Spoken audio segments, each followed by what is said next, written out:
Good evening and welcome to our Parent Education Night. We're so happy to be able to have this event, even though we're holding it virtually. Hopefully you were able to go by the school and pick up the wonderful resources that our teachers have put together for you. I am Mr. Erskine and I want to formally welcome you and am thankful that you all are able to watch in the comfort of your own home. I hope you're staying safe. In a few moments, the rest of our team is going to show you many of the resources you have accrued and how to implement them with your child at home. We hope this is in preparation for a successful FSA practice and will help aid you and your child in their academic growth. We again thank you so much for being here. Even though we can't physically see you, we do hope that you have a wonderful evening and experience with our teachers. Here's our lineup. Vocabulary and index cards will be shown by Mrs. Anderson. Mrs. Miller has on tap for you reading at home with some note-taking and stop and jot tricks. And the wonderful Mrs. Schweim and Mrs. Rossiter will be modeling our math games for you this evening.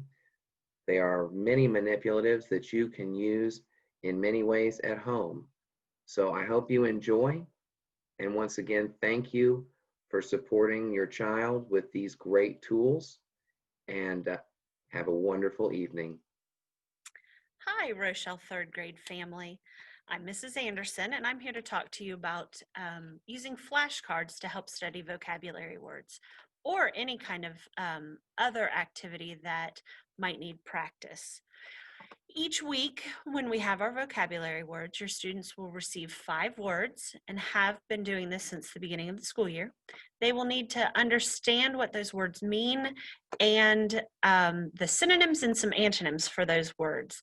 And one of the best ways to do it is using flashcards. And we are going to provide you some index cards with the lines on the one side and blank on the other. They're the best to use. They're easy to get. You can purchase more at the dollar store and lots of different office supply places, but we are going to give you some to start out with.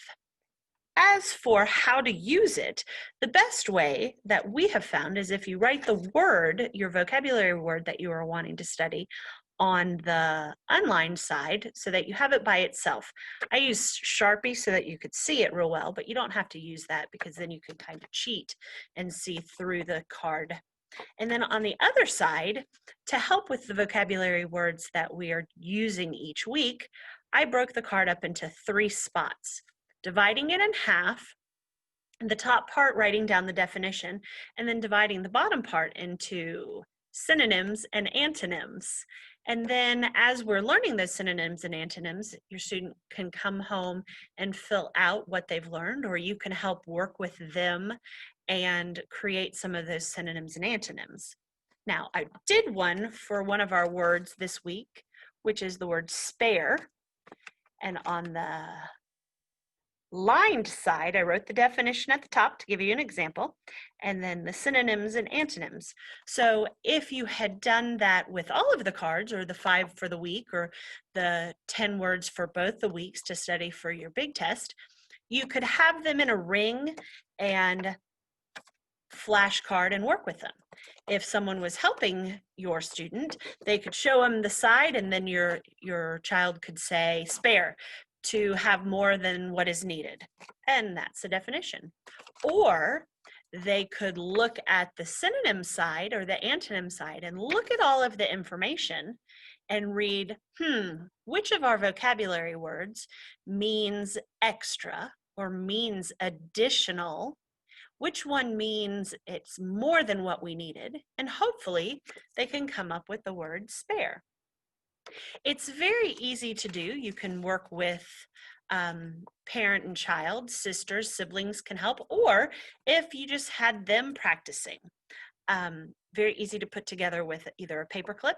You can punch a hole in it and put it on a ring, a keychain, or tie ribbon around it, and they can use it, put all the words facing the same direction, and have them flip through and check their work. So it can be something that you can work together as a parent and child, as a family, siblings, or they could practice in the car on the way to school, on the bus, waiting for whatever it is that they're working on. So just one idea how to use note cards. Once again, really cheap, really easy option to get, and it's great to build those vocabulary words. Then if you keep them all, you'd have all, I can't even remember how many words we have. We have 8 times 5, so we have 40 words at the end of the unit, and then we have a big test on that one so that they could study all of them back through. Hope this helps you out some. Vocabulary is a great way to enhance your reading, enhance your writing, and just make you all around smarter. So I hope you find this helpful. Bye. Hi, parents and students. For those of you that don't know me, I'm Miss Miller, one of the third grade teachers, and I'd like to talk to you a little bit today about reading at home. More specifically, taking notes when you're reading at home.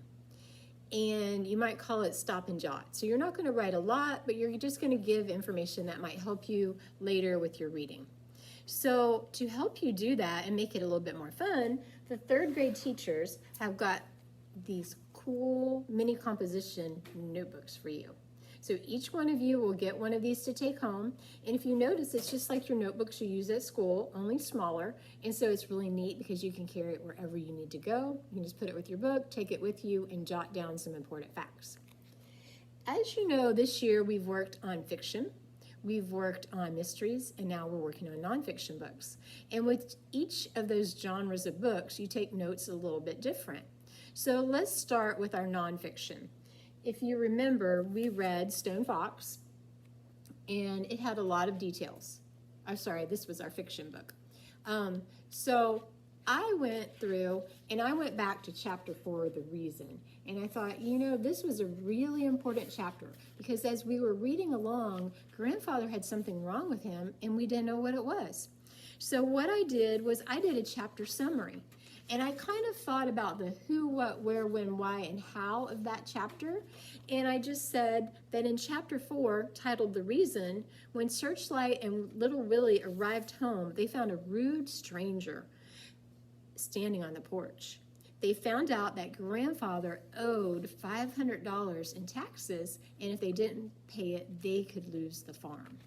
And so as I read through my book, if I do a summary at the end of each chapter, then I can kind of look back and kind of piece together and kind of make some good predictions of what's going to happen next.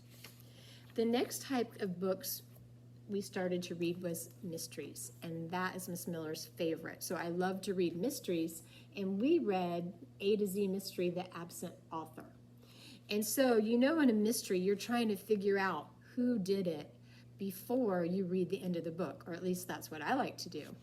And so again, we don't necessarily need to write a summary of each chapter, but we could put who are the crime solvers, which in this book were Dink, Josh, and Ruth Rose. What was the mystery, which was actually that the author was missing? And then who are some of our suspects? I just listed one, Mr. Paskey, and the page where I found that. And then I just, actually I didn't put the page on here, but you could. But I just talked about that he was acting nervous. We could also add clues on there and then make predictions as we go, what's gonna happen next.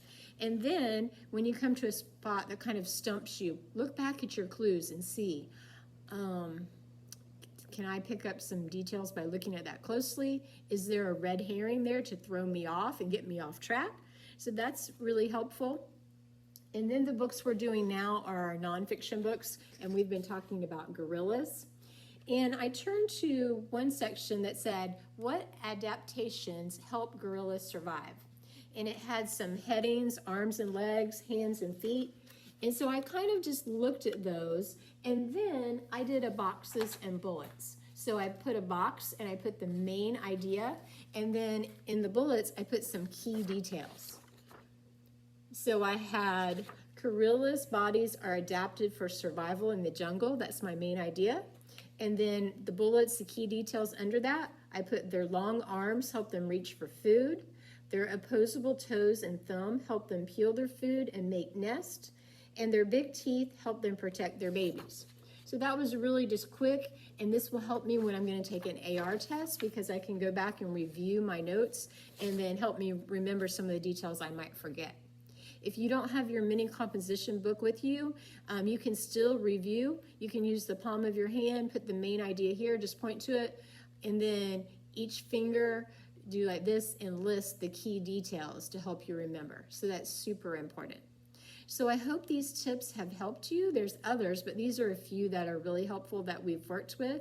And I hope you have good luck with your books. Anytime you're confused, go back to your notes. And like we say in the classroom, now off you go. Have a great rest of the day. Hi everyone, I'm Mrs. Schweim. And I'm Mrs. Rossiter. And today we're here to talk to you about some fun ways that you can engage with your child at home using math games to help them learn their multiplication facts and build their number sense. Inside of your packs, you are going to find a few things for the games that we're going to be showing you today. You're going to get a deck of cards, and you're also going to get a math games with a deck of card packet. And inside this, there's several examples of games that you guys can play at home. I also want to remind you that this is just the beginning of what you can do with cards and mathematics. If you blow through these games and you're ready for more, do a quick internet search. Look on Pinterest. There's tons of ideas of ways that you can use the cards that were sent home with you today. But Miss Rossiter I thought that it'd be a good idea to model one of the games. It's actually our favorite game to use in the classroom, as well as just showing the kids how to play it at home. So it's multiplication war, and it's played very similarly to the traditional war game where you're going to use your deck of cards and you're going to split the cards in half. But before you split them in half, you do want to take out all of your face cards. I don't know if you guys can see that, but I pulled out my kings, my jacks, and my my queens. So after that, I then divided the cards. I got half and Miss Rossiter got half. And what we're going to do is we are going to flip two cards over at the same time. So I'll flip two and she's going to flip two. Now we have our protective barrier between us right now because of the situation of needing to stay 6 feet apart. But normally you guys would kind of sit next to each other or across from each other. But when you say go, both of you are going to flip your cards over. So go ahead and flip, Miss Rossiter. Okay, so I flipped over an 8 and a 7. What'd you flip over? I flipped over a 10 and an 8. Okay, so now we both have to tell what our product is of this number. Well, Miss Rossiter, I know that 8 times 7 is 56. And I know that 10 times 8 equals 80. Oh man, Miss Rossiter has a higher product than me. That means she won that round. Now, normally, Miss Rossiter would just take my cards and add them to her collection at the bottom of her pile. But for today, we're just going to set them to the side to just make sure that we're keeping that social distance from each other.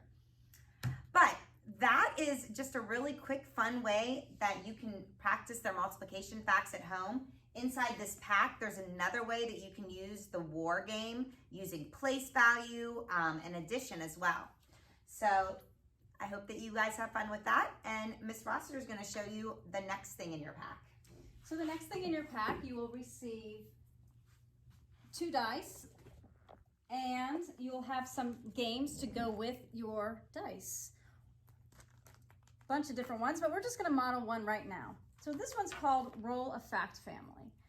How this works is I'm going to take my 2 dice, I'm going to roll them. So I just rolled a 5 and a 3. I place my 5 and my 3, and I write my product. I also know that 3 times 5 equals 15. Now I'm going to do some division.